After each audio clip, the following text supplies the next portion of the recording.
dalam membuat peraturan. Jangan sampai bikin aturan yang berat. Sebelah adillah pada kami. Kami tak bodoh meski memang kami tak pandai, tapi kami berjanji akan tetap mengkritik sesuai isi hati.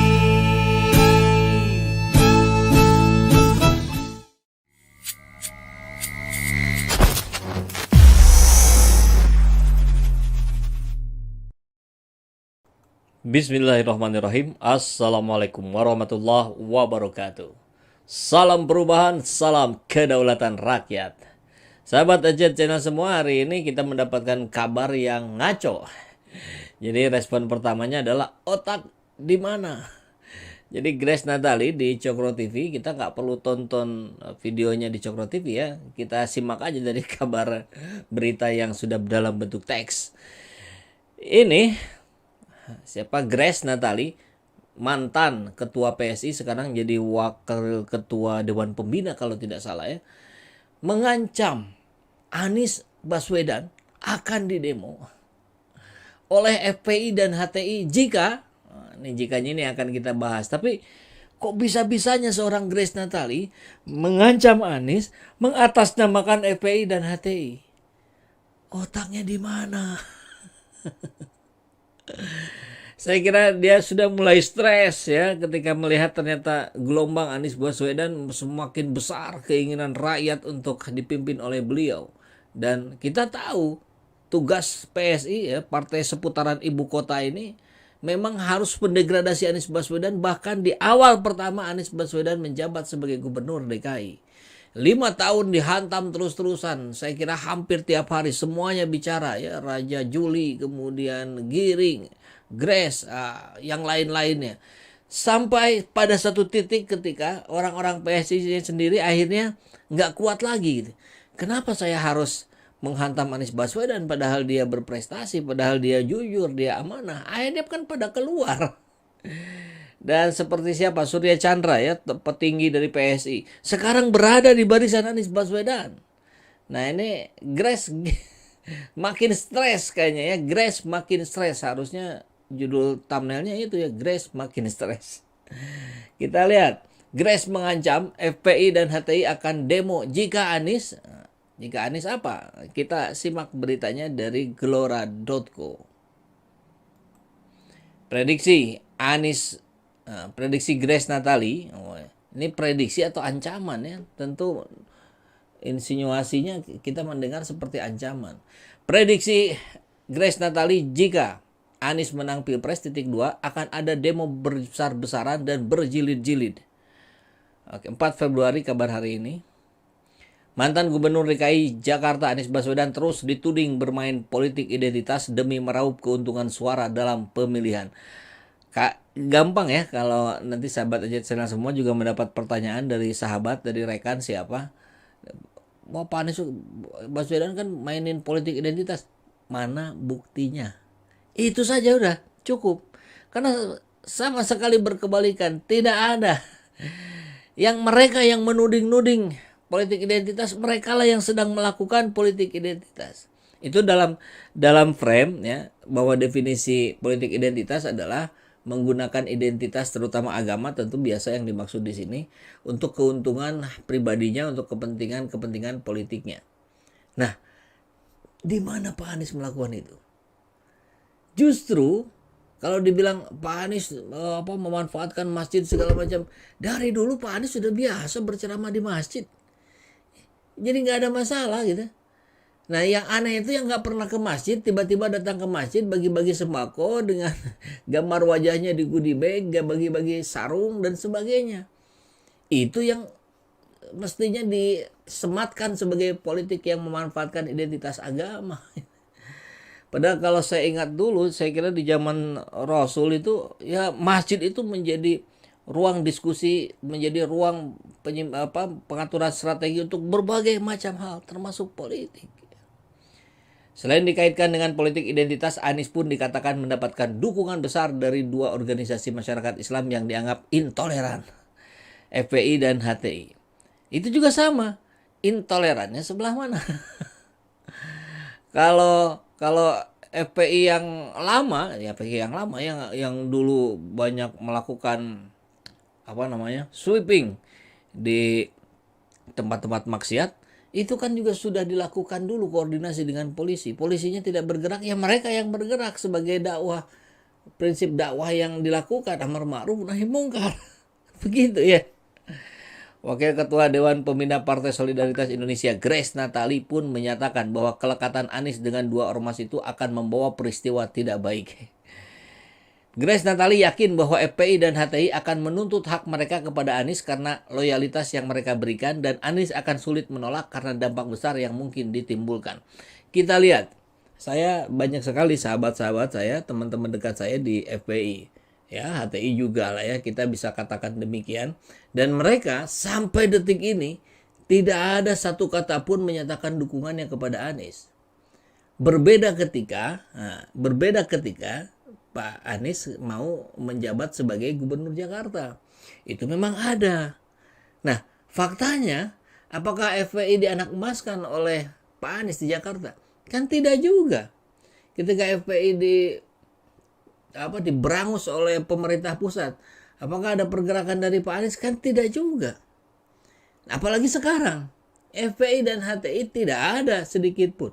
Saya tanya langsung sama orang-orangnya, diskusi langsung, tidak ada. Anies Baswedan tidak ada dalam benak mereka. Ya minimal sampai detik ini. Yang sekarang sudah, kalau bicara relawan ini sudah ada 200-an lebih relawan. Kemudian dukungan dari tokoh segala macam sudah ada. Dari FPI dan HTI ada? Nggak ada. Jadi ngaco ini. Ngaco sekali ini. Nggak tahu nyimpen otaknya di mana ini Grace Natali ya. Bagaimana kalau Anies menolak tuntutan itu? Tuntutan apa juga nggak ada tuntutan apa. Tentu akan ada demo besar-besaran. Mungkin akan ada gelombang demo berjilid-jilid. Ucap Grace Natali dikutip Konten Jatim melalui kanal YouTube Cokro TV pada Jumat kemarin. Lucunya tidak ada tanda-tanda bahwa Grace Natali layak mengatasnamakan FPI dan HTI. Jadi ini mengancam, ini sebuah ancaman. Dan kalau Grace mengatakan demikian, kita menjadi curiga. Di setiap kedatangan Pak Anies selalu ada penolakan-penolakan yang jumlahnya puluhan orang yang katanya dibayar 100 ribuan dikasih makan minum. Apa Anda ada di belakangnya? Ini sih pertanyaan saja Grace. Kalau Anda mengancam nangkap akan mendemo, berarti yang sudah mendemo juga mungkin Anda ada di belakangnya. Kan repot kalau begitu. Anda melakukan politik busuk kalau benar gitu. Sementara itu Grace sendiri menganggap sikap dan dukungan yang Anies dapatkan sangat bertentangan karena ia percaya bahwa Anies melakukan politik identitas. Nah, ini kepercayaan yang bentuknya framing. Saya percaya. Itu mah kepercayaan Anda saja, bukan kepercayaan rakyat secara mayoritas. Namun Anies sendiri kerap menyuarakan bahwa dirinya adalah sosok yang moderat dan toleran dengan mengunjungi sejumlah tempat ibadah. Kerap menyuarakan bahwa dirinya nggak ada, saya kira. Silakan dilihat di mana ketika Pak Anies menyanjung-nyanjung dirinya bahwa saya seorang yang moderat. Ya prakteknya saja langsung. Jadi mudahnya sih lihat saja Jakarta. Jakarta ada demo berjilid-jilid nggak ketika Pak Anies tidak nampak seperti tidak mendukung FPI kemarin ketika diberangus? Kan tidak ada juga gitu. Dan ketika Pak Anies kemarin berkunjung ke Habib Rizik, biasa-biasa saja gitu. Jadi ini framing lebay, framing negatif yang sengaja ditebar oleh PSI dan barangkali bersama dengan sekumpulan para buzzer RP, buzzer istana ya. Anies bahkan meminta dukungan kepada pastor, pendeta, bahkan hingga diberikan nama Yohanes saat mengunjungi Papua. Ini juga ngaco. Pak Anies tidak pernah minta didukung. Yang ada itu orang-orang bergerombol ya, bertubi-tubi datang ingin menyampaikan dukungannya. Itu yang benar. Saya saksinya langsung. Saya melihat dengan mata dan kepala sendiri. Itu data yang mau ketemu Pak Anies itu sampai pending berbulan-bulan. Susahnya minta ampun karena rentetan sekian banyak kelompok yang ingin bertemu dengan Pak Anies. Yang ingin menyatakan dukungannya. Dan dukungan di situ tidak ada dukungan transaksi. Dan kalau Anda mau tahu, Coba saja cek orang-orang dekatnya Pak Anies. Ada yang kemudian menjadi kaya raya karena sudah dekat dengan Pak Anies dikasih proyek. Enggak ada, biasa-biasa saja. Ini perjuangan, memperjuangkan nilai-nilai. Bukan sekedar satu sosok orang yang kemudian akan dimanfaatkan untuk nepotisme dan kolusi. Ya, menurut Grace, semua tindakan yang Anies lakukan itu semata-mata hanya untuk menunjukkan citra yang baik kepada masyarakat secara general. Semua itu dilakukan untuk memperbaiki citra Anies yang terlalu dekat dengan kelompok radikal. Ya itulah repotnya memang. Ini memang kerepotan Pak Anies ya. Ketika Pak Anies didukung oleh begitu banyak lintas agama, lintas suku, lintas budaya, lintas karakter. Ya begini jadinya gitu. Satu sisi sekarang disebut Anies terlalu dekat dengan kelompok radikal. Kemudian yang lain bilang Anies akan jadi bonekanya Amerika, good boy-nya Amerika. Di sebelah sini lagi Anies ke kiri-kirian. Ya begitulah Pak Anies. Beliau bertemu dengan orang yang paling kanan sampai orang paling kiri gitu. Dan tidak ada masalah gitu. Karena yang diinginkan oleh Pak Anies Baswedan adalah tata kelola negeri ini yang benar, yang profesional, yang mengedepankan kepentingan rakyat. Itu saja, dan itu memang sesuai dengan nilai-nilai Islam. Nah itu soalnya begitu ya. Oke. Nah sebelum kita masuk pada komen yang ada di Twitter terkait kabar ini, saya mau sapa dulu. Sudah ada belum? Wah ini sudah hampir 500 yang bergabung, luar biasa nih. Nggak pada liburan ya, atau di tempat liburan nih pada buka YouTube-nya. Oke, kita sapa dari Teguh. Assalamualaikum, Kaltim hadir. Terima kasih ya, ini luar biasa. Paling cepat saja nih Pak Teguh. Rahmat Widodo, ini Kadrun versus Cucunguk. Munyuk beruk, lihat saja nanti pemilu yang menang. Ya itu pembuktiannya itu, nanti rakyat pilih siapa. Tapi penghitungannya harus jujur dan fair, maka kita siapkan saksi-saksi di TPS gitu. Kita belajarlah dari pengalaman 2019 ya. Bukannya PSI benci FPI dan HTI. Ya betul, karena saking bencinya dia malah mengatasnamakan FPI dan HTI akan menggeruduk Anies, akan mendemo. Jadi kan upaya adu domba dong kalau begitu. Kasihan partai itu. Betul Pak Deddy. Muhammad Taufik, ini enggak ketum dan wakil PSI ternyata golongan apa yang suka ngomong kadrun? Katanya golongan komunis ya. Katanya. Eti Suryati, frustasi PSI. Grace Natali, stres akut karena isi otaknya hanya kedengkian, fitnah, kebohongan, hujatan, dan adu domba. Hahaha, ini akunnya. Ujang Kadu, si Grace ini otaknya stres. Hahaha, PSI Partai Gurem. Baik, ini luar biasa, banyak sekali. Mohon maaf saya tidak bisa bacakan satu persatu. Tapi yang pasti semuanya kayaknya sepakat. Ini partai-partai yang partai-partaian kayaknya ya. Yang percaya Grace siapa? Wadas katanya. Baik, kita lihat. Apakah ini kategori ancaman? Menurut saya sih iya. Menurut pendapat pribadi saya iya. Dia mengancam bahwa ini akan ada demo. Kalau Anies menang, kemudian ini akan demo. Kalau artinya juga apa? Selain ini kategori ancaman, di sisi lain ini juga bisa kita baca bahwa PSI dengan mulutnya Grace, dia sebenarnya sudah mengakui bahwa Anies ini sudah pasti menang jadi presiden. Karena dukungannya unstoppable, tidak bisa dihentikan, tak terbendung. Dan jika kelak beneran terjadi, apakah orang ini bisa disangkakan sebagai provokator atau perencana? Ya mungkin saja ya. Ini kita tidak pernah tahu ada skema apa, ada taktik dan strategi apa yang dibuat. Aku SS dulu aja lah beritanya, screenshot ya silakan ya. Ini sinyal jika Anies benar-benar diperhitungkan. Omongannya PSI hanya ilusi, fake bukan kenyataan. Don't worry, be happy. Kita maju bersama Pak Anies, best of the best for Indonesia. Luar biasa nih. Dari yang berikutnya, Grace lu jangan ngarang-ngarang jadi provokator. Kalau Anies menang Pilpres akan ada demo besar-besaran. Data fakta dari mana? Kalau lo nggak bisa buktikan, lo terjerat UU ITE pasal 28. Penyebaran hoax dan ancaman hukumannya 6 tahun penjara. Bikin gaduh, tangkap. Coba lihat ke belakang saat Anies jadi gubernur. Apakah ada demo berjilid-jilid? Jangan asbun menyebar fitnah karena tidak mampu bersaing di kancah politik. Bahkan PSI sendiri dengan begitu bebasnya menebar hoax, memfitnah, mendegradasi Anies Baswedan saat Pak Anies menjadi gubernur DKI Jakarta. Apakah ada tindakan dari Pak Anies? Tidak ada, dibiarkan saja. Jadi kalaupun nanti di zamannya Pak Anies akan ada demo-demo, dan saya kira sebagai negara demokrasi wajar-wajar saja ada demo dari pihak manapun gitu ya. Saya yakin tidak akan dikerasi. Kan kalau kemarin demokrasi itu yang demo dikerasi katanya gitu ya.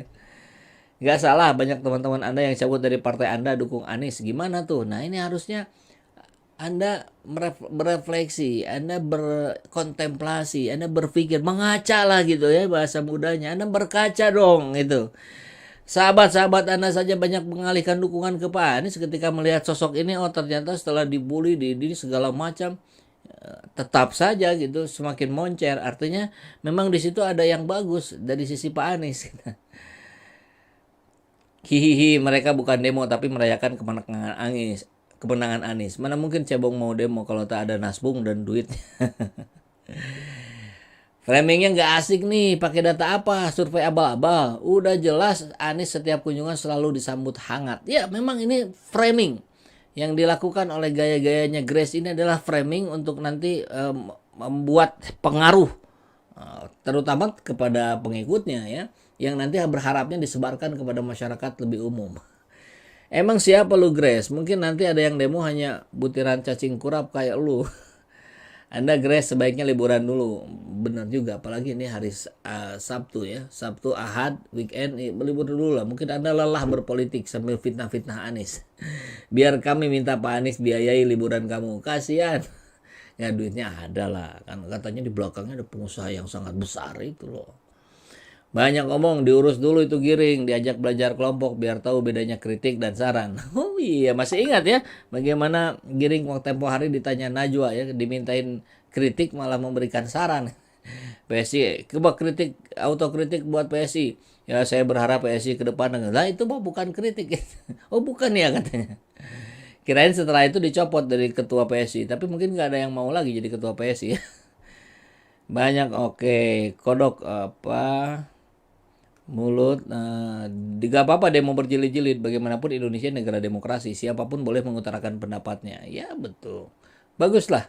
Jadi demokrasi hidup. Syukur alhamdulillah, demo saja pasti aman, gak akan dibantai, semua akan aman.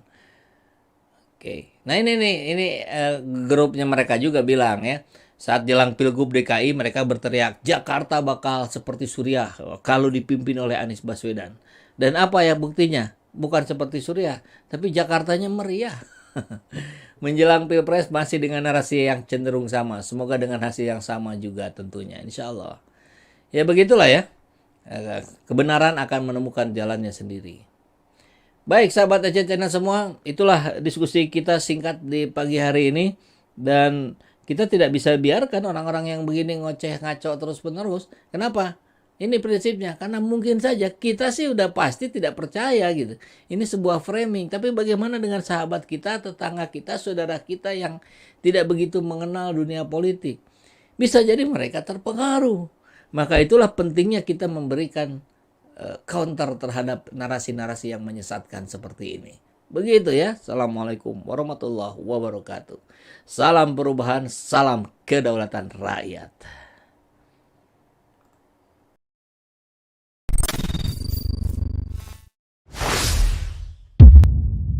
Seperti biasa, bagi yang ingin membersamai kami dengan membantu operasional channel ini, sahabat bisa mendonasikannya ke nomor rekening yang ada di bawah sini. Dan silakan untuk mengkonfirmasikannya ke nomor yang ada di sini.